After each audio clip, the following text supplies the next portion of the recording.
గోదావరి జిల్లాల వేదికగా జనసేన పార్టీ 12వ ఆవిర్భావ దినోత్సవ వేడుకలు ఇవాళ కాకినాడ జిల్లా చిత్రాడలో అయితే ఘనంగా జరుగుతున్నాయి. అక్కడ ఏర్పాట్లకు సంబంధించిన మరిన్ని అప్డేట్స్ మా ప్రతినిధి భార్గవ్ ద్వారా తెలుసుకుందాం. Good morning Bhargav. మనం చూస్తున్నాం అంగరంగ వైభవంగా 2 లక్షల మంది జన సమీకరణ చేసి ఆ సభ పైన కూడా అంటే స్టేజ్ పైన కూడా 200 మందిని కూర్చోబెట్టే విధంగా ఏర్పాట్లు జరుగుతున్నట్టు తెలుస్తోంది. ఓకే, జన సమీకరణ ఏ విధంగా జరుగుతోంది, అంతమంది ప్రజలు అక్కడికి వచ్చినప్పుడు ఎటువంటి జాగ్రత్తలు తీసుకుంటున్నారు, దానికి సంబంధించిన డీటెయిల్స్ ఏంటి? జనసేన పార్టీ 12వ ఆవిర్భావ దినోత్సవ వేడుకలు గోదావరి జిల్లాలో గోదావరి పుష్కరాలను తలపించే విధంగా ఇక్కడ నిర్వాహకులు ఏర్పాట్లు చేశారు. ప్రస్తుతం పెద్ద ఎత్తున చిత్రాడకు వచ్చేటువంటి జన సందోహంతో జాతీయ రహదారి కూడా పూర్తిగా ఆ జనదిగ్బంధం అయ్యేటువంటి పరిస్థితి కూడా ఉందని చెప్పుకోవచ్చు. ఎందుకంటే జనసంద్రంగా మరి కాసేపట్లో కూడా మారబోతోంది. ప్రస్తుతం మనం చూస్తున్నాం వచ్చే వారికి స్వాగత సుస్వాగత ఆ ఆర్చ్ అనేది కూడా ఈరోజు సాంప్రదాయబద్ధంగా ఉన్నటువంటి ఏర్పాట్లు కూడా ఇక్కడ చేయడం అయితే జరిగింది. పూర్తిగా చిత్రాడకు సంబంధించి అంటే కాకినాడ జిల్లా పిఠాపురం నియోజకవర్గం జనసేన అధినేత పవన్ కళ్యాణ్ అసెంబ్లీకి పంపినటువంటి నియోజకవర్గం. ఈ తరుణంలో అలాంటి పిఠాపురం నియోజకవర్గం వేదికగా ఈ ఆవిర్భావ దినోత్సవం 12వ ఆవిర్భావ దినోత్సవం జరగనున్న నేపథ్యంలో పెద్ద ఎత్తున కూడా జన సైనికులందరూ కూడా రాష్ట్రంలో మొత్తం అనేక ప్రాంతాల నుంచి తెలుగు రాష్ట్రాల నుంచి కూడా పెద్ద ఎత్తున కూడా తరలి వస్తున్నారు. కారు, బండి, బస్సు, వ్యాను ఇలా ఏ ఒక్కటి దొరికినా సరే అన్నీ కూడా ఈరోజు చిత్రాడ వైపు చూస్తున్నాయని కూడా చెప్పుకోవచ్చు. ఈరోజు పెద్ద ఎత్తున కూడా వచ్చినటువంటి జనసేన నాయకులు కార్యకర్తలకు సంబంధించి ఇక్కడ అన్ని ఏర్పాట్లు కూడా దాదాపు పూర్తయ్యాయి. ఇక్కడ ఉన్నటువంటి నిర్వాహకులు అయితే ఇక్కడ దాదాపు 250 మంది వేదికపై ఉండే విధంగా, అలాగే 2 లక్షల మంది ఆ వేదికల్లో ఆసీనులు అయ్యే విధంగా కూడా మొత్తం సభా ప్రాంగణంలో ఆసీనులు అయ్యే విధంగా ఏర్పాట్లు చేయడం జరిగింది. చాలా మంది జనసేన నాయకులు వచ్చారు, ప్రస్తుతం అంతా ఉన్నారు. ఎక్కడి నుంచి వస్తున్నారు మీరు? తిరుపతి.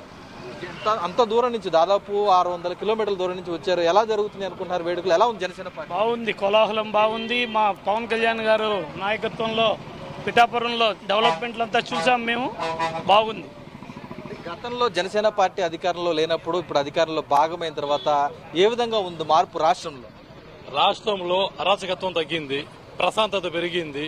ఎక్కడైనా నిర్మలంగా వెళ్ళి ఒక గవర్నమెంట్ ఆఫీసులో కానీ, ఒక పని మీద కానీ, ఒక అధికారిని కానీ, ఒక రాజకీయ నాయకులు కానీ ప్రశాంతంగా వెళ్ళి మన బాధ చెప్పుకొని మన సమస్యలు తీర్చుకొని ప్రశాంతంగా ఇంటికి రాగలుగుతున్నాం. గతంలో దౌర్జన్యం, మన సొత్తులో మనం ఉంటే కూడా మనం నిద్రపోని విధం, మన తట్లో అన్నం కూడా మనం తినని పరిస్థితి, అతి దారుణం. 5 ఏళ్లు ఒక రాక్షసుల కన్నా ఇంకా దారుణమైన పాలన మనం చూసాము. ఈ 8 ఏళ్ళు ఎంతో ఉన్నాము. ఇంకా 4 ఏళ్ల ప్రణాళిక మా అధ్యక్షులు చెప్తారు. మేము తిరుపతి నుంచి దాదాపు 100 వాహనాల్లో మా తిరుపతి ఎమ్మెల్యే ఆర్ఎన్ శ్రీనివాసులు గారి పిలుపు మేరకు మా అధ్యక్షుని సభ విజయవంతం చేయడానికి 100 వాహనాల్లో మేము నిన్న బయలుదేరి సోమవారం చంద్ర నుంచి 100 వాహనాల్లో వచ్చాము. తిరుపతి నుంచి అందరూ ఇక్కడ వచ్చాము. ఈ సభ చూస్తూ ఉంటే, ఇక్కడ కోలాహలం చూస్తూ ఉంటే చాలా ఆనందంగా ఉంది. జయకేతనం కాదు, జన సముద్రంగా ఉంది ఈ పిఠాపురం. గతంకి ఇప్పటికీ పిఠాపురం ప్రజలు చాలా అదృష్టవంతులు. ఎందుకంటే చిరంజీవి గారు తిరుపతిలో పోటీ చేశారు, అదేవిధంగా పవన్ కళ్యాణ్ గారికి తిరుపతికి వస్తారనుకున్నాం. కానీ ఆ అదృష్టం పిఠాపురం ప్రజలకి వీళ్ళకి తగ్గింది. ఈ విషయంలో వీళ్ళని చూసి మేము కొంచెం ఈర్షపడుతున్నాం పిఠాపురం ప్రజల్ని. జై జనసేన, జై పవన్ కళ్యాణ్, జై ఆర్ఎన్ శ్రీనివాసులు గారు. గతంలో జనసేన పార్టీ ఆవిర్భావ దినోత్సవాలు వేరు, ఈసారి వేడుకలు ఒక లెక్క అని చెప్పేసి కూడా చెప్తున్నారు. వేడుకలకు మరి దాదాపు ఇతర ప్రాంతాల నుంచి మీరు వచ్చారు. గోదావరి జిల్లాలో ఆతిథ్యం ఎలా ఉంది? ఇక్కడ ఏర్పాట్లు ఎలా ఉంది? అండి, ఇక్కడ గోదావరి అంటేనే ఆతిథ్యం, అంటే అది పెట్టింది పేరండి. ఇక్కడ మర్యాద బాగుంటుంది. ఇక్కడ వంటకాలు కానీ, పెనుబండాలు కానీ, ఇక్కడ మాట తీరు అన్నీ బాగుంటుంది. మా రాయలసీమ కొంచెం గట్టిగా ఉంటుంది. ఇక్కడ గోదావరి మర్యాదకి పెట్టింది. ఎటకారం ఉన్నా కూడా అందంగా ఉంటుందండి ఇక్కడ. కాబట్టి ఇక్కడ మాకు ప్రజలంతా కూడా బాగా నచ్చారు. ఇక్కడ మేము ఎక్కడ ఏం వెళ్ళి మాట్లాడుతున్నాం, మాతో సంతోషంగా ఉన్నారు. గతంకి ఇప్పటికీ ఆవిర్భావ సభకి తేడా ఏమంటే, మేము పార్టీ పెట్టాక మేము అధికారంలోకి వచ్చాం. ఈ సభ పేరు జయకేతనం. ఆవిర్భావ సభ జయకేతనం అంటే మేము విజయం సాధించాం. 100% స్ట్రైక్ రేట్. ఒక్క ఆంధ్రానే కాదు, మహారాష్ట్రకి వెళ్ళినా స్ట్రైక్ రేట్ 100, ఢిల్లీకి వెళ్ళినా స్ట్రైక్ రేట్. ఒక్క వారాహి డిక్లరేషన్ తిరుపతిలో ఇచ్చిన దెబ్బకి హర్యానాకి వెళ్లకుండానే ఫలితాలు తారుమారు చేసిన చరిత్ర పవన్ కళ్యాణ్ గారిది. ఆయన ఇంకా ఎంతో మనం ఊహించే స్థాయి నాయకుడు కారు. ఆయన దేశ నాయకుడు. ఇంకా దేశ రాజకీయాల్లో పెను మార్పులు చూడబోతున్నారు పవన్ కళ్యాణ్ విషయంలో. జై జనసేన. చూసినాం కదా పెద్ద ఎత్తున కూడా నాయకులు, అంటే ఈరోజు తిరుపతి నుంచి వచ్చినటువంటి వారందరూ కూడా వారు కూడా జనసేన కార్యకర్తలు వచ్చి ఒక బ్యాడ్జ్లు, అంటే పవన్ కళ్యాణ్ తో గాజు గ్లాసు గుర్తుతో కూడా బ్యాడ్జీలను ఏర్పాటు చేశారు. అలాగే జనసేన పార్టీ సింబల్ తో కూడా బ్యాడ్జీలు ఏర్పాటు చేయడం అయితే జరిగింది. మనం ప్రత్యేకించి ఇక్కడికి వచ్చేటువంటి ప్రతి వాలంటీర్ గానీ ప్రతి కార్యకర్త కూడా జనసేన కండువాతో కూడా వారందరూ ఇక్కడికి వచ్చే విధంగా ఏర్పాట్లు చేసిన నేపథ్యంలో ప్రస్తుతం వేరే మహిళలు కూడా పెద్ద ఎత్తున వచ్చిన పరిస్థితి కూడా ఉంది. వారందరూ కూడా మహిళలు అంటే ఇంత దూరం నుంచి వచ్చిన పరిస్థితి. మేడం మీరు చెప్పండి, ఎక్కడి నుంచి వచ్చారు? రాజమండ్రి అండి. ఎలా ఉంది ఇక్కడ ఏర్పాట్లు? చాలా బాగున్నాయి, చాలా బాగా అరేంజ్మెంట్ చేశారు. మాకు ఇది ఒక పండగ. మొన్న సంక్రాంతి అయింది, మళ్ళా మాకు సంక్రాంతి రెండో సంక్రాంతి. 21 సీటు మెజార్టీతో మా పవన్ కళ్యాణ్ గారు మొట్టమొదటిగా చేసుకుంది పండగ ఇది. జై జనసేన, జై జై జనసేన. అందరూ కూడా ప్రతి సైనికుడు, ప్రతి జనసేన వీరమహిళ, ప్రతి వాళ్ళు కూడా క్షేమంగా వెళ్ళాలి ఇంటికి. మేము అదే కోరుకుంటున్నాము. ఓ జనసేన వీరమహిళగా నేను మాట్లాడుతున్నాను. ఇప్పుడు ఉమ్మడి తూర్పుగోదావరి జిల్లా అంటేనే జనసేన అధినేత పవన్ కళ్యాణ్ కు చాలా ఇష్టం. ఇక్కడి నుంచే వారాహి యాత్ర ప్రారంభించారు, రోడ్ల ధ్వంసంపై పోరాటాలు చేశారు. కానీ ఈ రోజు ఒక డిప్యూటీ సీఎం గా అధికారిక హోదాలో ఇక్కడ ప్లేనరీ సమావేశం, ఆవిర్భావ దినోత్సవం ఏర్పాటు చేస్తున్నారు. ఎలా ఉంది అప్పటికి ఇప్పటికి డిఫరెన్స్ ఎలా ఉంది? చాలా డెవలప్ అయ్యింది, చాలా బాగుందండి. అప్పుడంటే రోడ్లు లేవు, ఏమీ లేవు. ఇప్పుడు మా సార్ సీఎం అయ్యాక మాకు చాలా బాగా జరుగుతున్నాయి పనులు. ప్రతి వాళ్ళు కూడా బాగా చేస్తున్నారు, మా నాయకుడు అని చెప్తున్నారండి. ఇంకా మహిళలు కూడా ఉన్నారు. ఎక్కడి నుంచి వచ్చారు మీరు? ఇక్కడ రాజమండ్రి సిటీ కోఆర్డినేటర్ అండి, జనసేన పార్టీ రాజమండ్రి నుంచి వచ్చి ఈరోజు 12వ ఆవిర్భావ దినోత్సవం చాలా వైభవంగా జరుగుతుంది. రైట్, చిత్రాడలో ఏదైతే జనసేన పార్టీ 12వ ఆవిర్భావ దినోత్సవం జయకేతనం పేరుతో ఏదైతే చేస్తున్నారో అక్కడ మా ప్రతినిధి భార్గవ్ లైవ్ అప్డేట్స్ అందించడం సిద్ధంగా ఉన్నారు. రైట్ భార్గవ్, చాలా మంది అక్కడికి చేరుకుంటున్నారు. ఇప్పటికే ఈవినింగ్ సభ అయితే ఉంటుంది, కానీ ఇప్పటికే వివిధ ప్రాంతాల నుంచి, వివిధ నియోజకవర్గాల నుంచి, జిల్లాల నుంచి కూడా అక్కడ చేరుకుంటున్నటువంటి సిచ్యువేషన్. వారికి ఎటువంటి ఏర్పాట్లు చేస్తున్నారు? ప్రస్తుతం జనసేన ఆవిర్భావ దినోత్సవం 12వ ఆవిర్భావ దినోత్సవంగా ఒక పుష్కర వేడుక కూడా జరుపుకుంటున్నారు. దీనికి సంబంధించి వచ్చే జనసేన పార్టీ నాయకులు, కార్యకర్తలు, అభిమానులు, వీర మహిళలకు ప్రత్యేకించి ఏర్పాట్లు కూడా చేయడం జరిగింది. ప్రస్తుతం చిత్రాడ సెంటర్ అంతా కూడా ఈరోజు పెద్ద ఎత్తున కూడా కోలాహలంగా మారింది.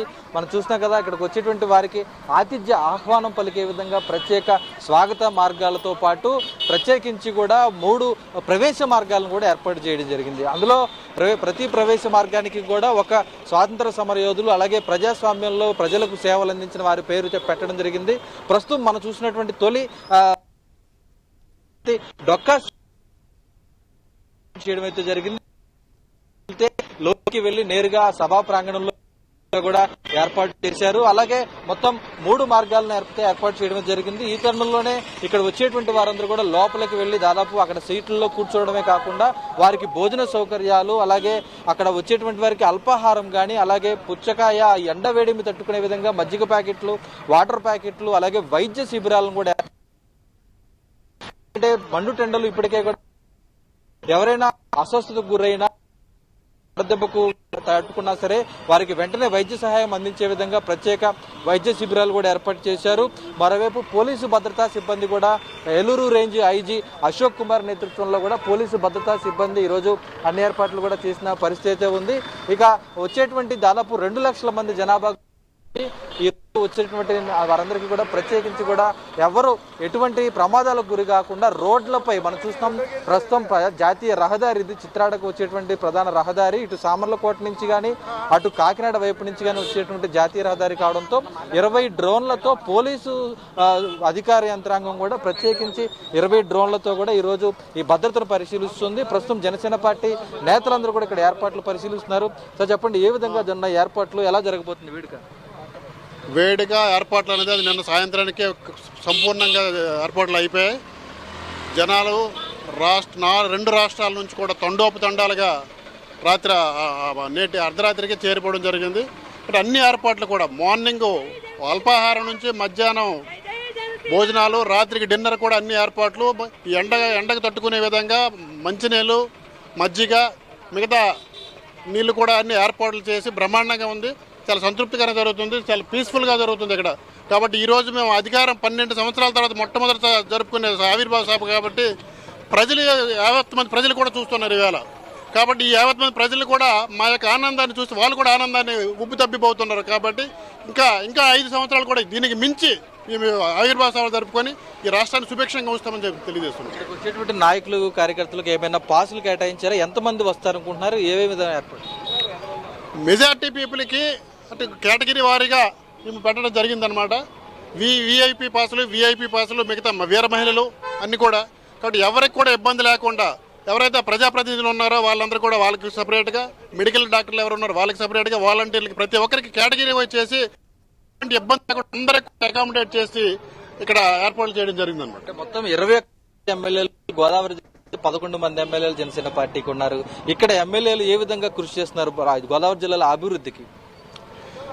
ఇక్కడ 11 మంది ఉన్నప్పటికీ మిగతా దగ్గర కూడా వాళ్ళ శక్తి మేరకు వాళ్ళు ప్రయత్నిస్తున్నారు. అంటే అన్ని జిల్లాలు కూడా పవన్ కళ్యాణ్ గారు మన పల్లి పండుగ కార్యక్రమం జరిగింది. పల్లి పండుగ ఒక్క ఎమ్మెల్యే జనసేన ఉన్న ఎమ్మెల్యే కాన్స్టిట్యున్సీకో లేకపోతే టీడీపీ ఉన్న ఎమ్మెల్యే కాన్స్టిట్యున్సీకి కాకుండా ఈ రాష్ట్రంలో ఉన్న 13,326 పంచాయతీలు గ్రామ సభలు పెట్టి ప్రపంచ చరిత్రలోనే అవార్డు అందుకున్నారు జరిగింది. కాబట్టి ప్రతి ఒక్క పల్లికి కూడా పండుగ జరిగి ప్రతి గ్రామంలో కూడా అభివృద్ధి చేయడం జరిగింది అనమాట. 45,000 కోట్లతో 30,000 వర్కులు జరిగింది ఇది. కాబట్టి ఎక్కడ ఎమ్మెల్యే లేని దగ్గర పని జరగలేదు, అభివృద్ధి జరగలేదని అనేటువంటి నిష్పక్షపాతం ఏం జరగలేదు.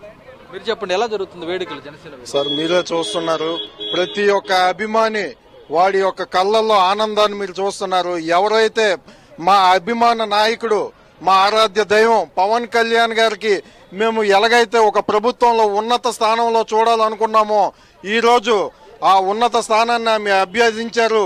ఆయన ఉన్నత స్థానాన్ని ఎక్కడమే కాకుండా అందరి ఎక్స్పెక్టేషన్లు మించి ఈరోజు పరిపాలనలో ఆయన మార్పు చూపిస్తున్నారు. ఏదైతే గాంధీ గారు కన్న కలలు గ్రామ స్వరాజ్యం నిజం చేసి చూపిస్తున్న నాయకుడు పవన్ కళ్యాణ్ గారు. మీరు ఈరోజు ఏ గ్రామాల్లోకి వెళ్ళినా ఎక్కడికి వెళ్ళినా అక్కడ గ్రామీణ అభివృద్ధి తాలూగా అభివృద్ధి ఏంటో మీకు చూస్తున్నారు. ఎప్పుడు లేదు ఈ యొక్క భారతదేశంలో ప్రతి ఒక్క గ్రామంలో గ్రామ సభ పెట్టి ప్రజల చేత ప్రజలు ఎన్నుకోబడిన నిజమైన ప్రజల ప్రభుత్వం అన్నట్టు ప్రజలనే అభివృద్ధిలో భాగస్వాములు చేస్తూ వారికి ఆ యొక్క గ్రామాల్లో ఏవైతే అవసరాలు ఉన్నాయో వాళ్ళనే తీర్మానాలు చేసుకోమంటూ వాళ్ళనే వాటిని నిర్మించుకోమంటూ ఏ ఒక్క కాంట్రాక్టులు కానీ వాళ్ళకి కానీ ఇందులో ఎటువంటి నాణ్యత లోపాలు కూడా లేకుండా ప్రజలనే వారి యొక్క అవసరాలని తీర్చుకోమంటూ నిధులు ఇచ్చిన నాయకుడు పవన్ కళ్యాణ్ గారు.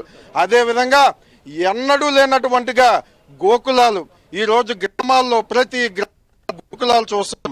అదేవిధంగా అటవీ శాఖ నగర వనాలు ఎన్నడూ మనం చూడలేదు. ఏ పట్టణాల్లో చూసాం కానీ ఈ రోజు చూస్తే మా పలాసలో కూడా పవన్ కళ్యాణ్ గారి చొరవతో నగరవనం ఇచ్చారు. ఎంతో చక్కగా నగరవనం తీర్చిదిద్దుతున్నారు. మాకు ఎంతో సంతోషం వేస్తుంది. అటువంటి పవన్ కళ్యాణ్ గారు అధికారం అభ్యసించిన తర్వాత మొట్టమొదటి ఈ యొక్క ఆవిర్భావ సభకి ప్రతి ఒక్క అభిమాని కార్యకర్త జన సైనికుడు కాలరెత్తుకొని చెప్తున్నాం, మేము జనసేన పార్టీ మా నాయకుడు పవన్ కళ్యాణ్ గారు అని చెప్పేసి. ఎందుకంటే ఈ రోజు మీరు అడిగారు ఎలాగుంది ఇక్కడ ఏర్పాట్లు ఎలా జరుగుతున్నాయని. ఇది జనసేన మా కుటుంబ ఏర్పాట్లు ఎప్పుడు కూడా ప్రతి ఒక్క జన సైనికుడికి ప్రతి ఒక్క సామాన్య కార్యకర్తకు కూడా గుర్తు పెట్టుకొని పవన్ కళ్యాణ్ గారు నిర్దేశాలు ఇస్తారు. ఈ యొక్క యంత్రాంగాన్ని కూడా ప్రతి ఒక్క అభిమానికి అసౌకర్యం అంది తలచకుండా చాలా జాగ్రత్తగా చూసుకోవాలని చెప్తారు. అదేవిధంగా ఏ ఒక్క పార్టీ కూడా ఈ యొక్క ఆవిర్భావ సభలపై ఏర్పాటు చేసుకునేటప్పుడు వాళ్ళకి కొన్ని నియమాలు ఇవ్వరు. అలాంటిది జనసేన పార్టీ కొన్ని నియమాలు ఇచ్చింది. ఎక్కడ కూడా పోలీసులకు ఇబ్బంది పెట్టకూడదు అంటారు, ఎక్కడ కూడా పబ్లిక్ ఇబ్బంది పెట్టకూడదు, పబ్లిక్ వ్యవస్థకి ఇబ్బంది పెట్టకూడదు, టోల్ గేట్ల దగ్గర ఎక్కడ కూడా వాగ్వాదాలు చేయకూడదు. బహుశా ఇలాంటివి జన సైనికులు ఇంత ఉరుతులుగా యువతున్న పార్టీని కూడా ఇంత డిసిప్లిన్ గా నడిపించే నాయకుడు ఎవరైనా ఉన్నారంటే పవన్ కళ్యాణ్ గారు. అందువల్లే ఈ రోజు ఈ స్థాయిలో ఉన్నాము. భవిష్యత్తులో భారతదేశం గర్వించదగ్గ స్థాయికి మనం చూస్తామని కూడా చెప్తున్నాం. ప్రతి ఒక్క అభిమానం కూడా ఇంతే డిసిప్లిన్ గా ఇంతే మెత్తతునుగ్గా మేము ముందుకెళ్తాము. జనసేన పార్టీని పవన్ కళ్యాణ్ గారికి మరింత ఉన్న స్థానాల్లో మనందరం చూస్తామని చెప్పేసి మీకు తెలియజేసుకుంటాం. అంటే జనసేన పార్టీ గతానికి ఇప్పటికి చాలా మారిందనేది వీరి వ్యాఖ్యల ద్వారా అర్థం చేసుకోవచ్చు. చెప్పండి, మీరు ఎక్కడి నుంచి వస్తున్నారు, ఎలా ఉంది? శ్రీకాకుళం జిల్లా పలాస నియోజకవర్గం నుంచి దాదాపు ఒక 250 మంది అక్కడి నుంచి వచ్చాము జన సైనికులు.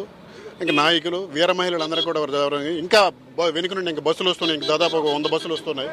కాబట్టి రాష్ట్రంలో ఏ నియోజకవర్గంలో లేనివంటి జన తండోపతండాలు అటువైపు అనంతపురం నుంచి ఇక్కడ ఇచ్చాపురం వరకు, అటు చిత్తూరు నుండి ఇక్కడ పీలేరు వరకు ఎక్కడ చూసిన ఏ నియోజకవర్గం కూడా పండగ వాతావరణం. అప్పుడు ఆగస్టులో ఎలాగైతే పండగ వాతావరణం జరిగిందో ఈరోజు హోలీ పండగ కాదు. ఈవేళ హోలీ పండగ ఇప్పుడు జనసేన పండుగ జరుగుతుంది ఈ రెండు రాష్ట్రాల్లో.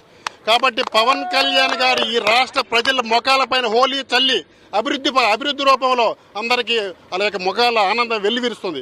కాబట్టి ఇదే ఆనందాన్ని వచ్చే 4 సంవత్సరాలు కూడా ఆయన అభివృద్ధి పదంలో నడిపిస్తూ ఈ రాష్ట్రాన్ని సుభిక్షంగా వస్తారండి. శ్రీకాకుళం అంటే మారుమూల ప్రాంతం, ఎంతో అభివృద్ధికి దూరం ఉండేది గతంలో చెప్తూ ఉంటారు. ఉద్దానం సమస్యపై కూడా పవన్ కళ్యాణ్ వచ్చినటువంటి పరిస్థితి కూడా ఉంది. ఈ రోజు అక్కడ ఉద్దానంలో ఎలా ఉంది? అదృష్టంగా అడిగారు. ఆ ఉద్దాన సమస్య తీసుకొచ్చిన నేనైనా డాక్టర్ దుర్గారావు నా పేరు. గత 30 సంవత్సరాలుగా ఉద్దానం ప్రాంతంలో దాదాపు 50,000 మంది ఉద్దాన వ్యాధిగ్రస్తులు చనిపోవడం జరిగింది. ఇంకా వేల మంది వ్యాధిగ్రస్తులు ఉన్నారు. కానీ ఏ నాయకుడు కూడా గత ప్రభుత్వాలు ఎవరు కూడా పట్టించుకోలేదు. కానీ ఒకే ఒక నాయకుడు శ్రీ కొణిదెల పవన్ కళ్యాణ్ గారు ఒకరే అది వెలికి తీసి ప్రపంచానికి తెలియజేసి అప్పటి ముఖ్యమంత్రితో సమావేశమై హార్వర్డ్ నుంచి డాక్టర్లు తీసుకొచ్చి ఆ సమస్యకి కొంతమేరకు పరిష్కారం చూపించి ఈరోజు డయాలసిస్ సెంటర్లు కానీ, సుజల సేవంత్ వాటర్ కానీ, మాస్ స్క్రీనింగ్ కానీ, ఉచిత మందులు కానీ, 200 బెడ్ హాస్పిటల్ కానీ కట్టించి ఆ ప్రాంతానికి కొంతవరకు మేలు చేశారు. అలాగే ఇప్పుడు మా సోదరుడు చెప్పినట్టు నగరవనం ఎంతో వెనుకబడిన ప్రాంతంలో ఒక నగరవనం వచ్చింది. ఈ రాష్ట్రంలో 11 కేటాయిస్తే ప్రత్యేకంగా పల్లాసకి కేటాయించి ఉద్దాన ప్రాంతానికి ఆయన యొక్క ప్రత్యేకత అభిమానాన్ని చాటుకున్నారు. కాబట్టి ఎప్పుడు కూడా పవన్ కళ్యాణ్ గుండెల్లో పెట్టుకుని ఉంటారు ఉద్దాన ప్రాంత ప్రజలని చెప్పేసి ఈ సందర్భంగా తెలియజేసుకుంటారు. చూస్తున్నాం కదా, అది ఈ రోజు అటు శ్రీకాకుళం జిల్లా నుంచి కూడా పెద్ద ఎత్తునటువంటి వారు మారుమూల వెనకబడిన తమ ప్రాంతాన్ని అభివృద్ధి చేయగల సత్తా పవన్ కళ్యాణ్కు ఉంది. అది ఉద్దానం సమస్యతో ఆయన పరిష్కరించడం జరిగింది. అదే ఇందుకు నిదర్శనమని కూడా ఆయన స్పష్టం చేస్తున్న పరిస్థితి అయితే కనిపిస్తోంది. Right Bhargav, thanks for the update. Kakinada జిల్లా పిఠాపురంలో జనసేన ఆవిర్భావ సభ జరగనుంది. సభకు భారీ ఏర్పాట్లు చేశారు జనసేన నేతలు. సభకు జయకేతనం పేరుతో ఏర్పాటు చేశారు. ఇక ఈ సభకు వచ్చే కార్యకర్తలకు, అభిమానులకు ఎక్కడికక్కడ భోజనాలు ఏర్పాటు చేశామని జనసేన నేతలు తెలిపారు. డీహైడ్రేషన్ అవ్వకుండా కార్యకర్తలకు మంచినీరు, మజ్జిగ ప్యాకెట్లు అందజేస్తామంటున్న టూరిజం మంత్రి కందుల దుర్గేష్తో మా కాకినాడ ప్రతినిధి Rajesh face to face. Janasena party 12వ ఆవిర్భావ సభకి అసలు ఏ రకంగా ఏర్పాట్లు చేశారో, అసలు ముస్తాబులు ఏ రకంగా చేశారో, అసలు షెడ్యూల్ ఏ రకంగా ఉండబోతుందో ప్రస్తుతం మన వద్ద టూరిజం మంత్రి కందుల దుర్గేష్ వారిని అడిగి మరింత సమస్య అడిగేసిన ప్రయత్నిద్దాం. సార్ చెప్పండి, ఆవిర్భావ సభ అంటే లక్షలాది మంది జనం వస్తారు. వచ్చే జన సైనికులకి, వీరమహిళకి ఎటువంటి ఏర్పాట్లు చేశారు? ప్రధానంగా మనకి ఇబ్బంది కలిగేది పార్కింగ్ విషయం, అదేవిధంగా ఆహార సదుపాయాలు. ఈ 2 విషయంలో కూడా ప్రత్యేకమైన శ్రద్ధ తీసుకున్నాం. శ్రీ నాదెండ్ల మనోహర్ గారి యొక్క నేతృత్వంలో ఒక పక్కన పార్కింగ్ ఎక్కడెక్కడి నుంచి వచ్చే వెహికల్స్ని ఎక్కడ ఆపాలనేటువంటిది, అదేవిధంగా వచ్చేటువంటి బస్సుల్లో వచ్చేటువంటి జనానికి ఇతరతర అందరికీ భోజన సదుపాయాలు ఏ రకంగా ఏర్పాటు చేయాలి, మంచినీళ్ళు ఏ రకంగా ఇవ్వాలనేటువంటి మాటతో పాటు వేసవకాలం వచ్చేసినట్టుగానే ఉంది కనుక ఇవాళ రేపు బాగా ఎండలు ఉంటాయి కనుక పుచ్చకాయలు కూడా ఒక తోపుడు బళ్ళ మీద పుచ్చకాయలు పెట్టి ముక్కలు కోసి అందరికీ దారి పొడుగున ఇచ్చేటువంటి కార్యక్రమాన్ని కూడా చేపట్టాం. ఇవి పార్కింగు, భోజన సదుపాయాల గురించి అయితే మిగతా భద్రతా ప్రమాణాలు ఇవాళ రమారమి పోలీసులు కూడా గతంలో ఎప్పుడు లేని విధంగా 1600 మంది మెన్ ఇవాళ మాకు సపోర్ట్గా నిలబడబోతున్నారు. దాంతోపాటు మా వాలంటీర్స్ కూడా ఉంటారు. వీరందరూ కలిసి సభ సజావుగా జరగడానికి, ఎందువల్లంటే గతం కంటే చాలా ఎక్కువగా జనం వచ్చేదానికి అవకాశం ఉంది కనుక, దాంతోపాటు తిరిగి వెళ్ళేటప్పుడు కూడా సాధారణంగా సభ అయిన తర్వాత వెళ్ళేవాళ్ళని పెద్దగా ఏ సభ కూడా పట్టించుకోవద్దు. కానీ ఇక్కడ తిరిగి వెళ్ళేవాళ్ళకు కూడా భోజన సదుపాయాలను ఏర్పాటు చేసి వాళ్ళందరూ జాగ్రత్తగా ఎంత ఉత్సాహంతో అయితే వచ్చారో అదే ఉత్సాహంతో ఇళ్లకు చేరుకునే విధంగా మేము కార్యక్రమాలను చేపట్టబోతున్నాం. ఇవన్నీ కలిపి ఒక పక్కా ప్రణాళికతోటి నాదెండ్ల మనోహర్ గారు ఏర్పాటు చేసినటువంటి టీమ్ స్పిరిట్ తోటి అందరం కలిసి పనిచేసాం. అందరం కలిసి మా నాయకుడు పవన్ కళ్యాణ్ గారు ఏ దిశానిర్దేశం చేస్తారనేటువంటి అంశం మీద ఆలోచిస్తున్నాం. వారు చెప్పిన మాటల్ని రేపొద్దున ప్రభుత్వంలో భాగస్వామిగా ఉన్నాం. ఆ కార్యక్రమాలు ఎలా చేయాలి, అదేవిధంగా పార్టీ పరంగా ఏ రకంగా బలోపేతం కావాలంటే అంశాల మీద దృష్టి పెట్టి రాబోయే రోజుల్లో ముందుకు వెళ్తాం అనేటువంటి మాట తెలియజేస్తాం. పవన్ కళ్యాణ్ గారు షెడ్యూల్ ఏ రకంగా ఉండబోతుంది? షెడ్యూల్ మధ్యాహ్నం నుంచి ఇక్కడ కార్యక్రమం 3:30 నుంచి ప్రారంభం అవుతుంది. 7-8 గంటలకి శ్రీ పవన్ కళ్యాణ్ గారు ఆయన ఉపన్యాసం ప్రారంభిస్తారు. 9 గంటలకి సభ ముగిస్తాం.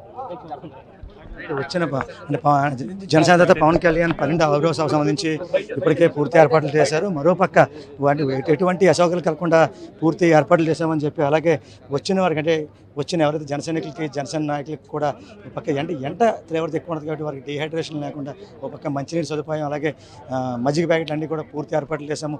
పవన్ కళ్యాణ్ గారు నేరుగా ఏవైతే సభా ప్రాంగణాన్ని ఏర్పాటు చేసామో దాని వెనకాల ఏర్పాటు చేసిన హెలిప్యాడ్ దగ్గరికి వస్తారు. అక్కడి నుంచి సుమారు 4 గంటల సమయానికి సభా వేదిక వద్దకు వచ్చి ఆయన ప్రసంగించాలని చెప్పి టూరిజం మంత్రి కందుల దుర్గేష్ చెప్పే పరిస్థితి.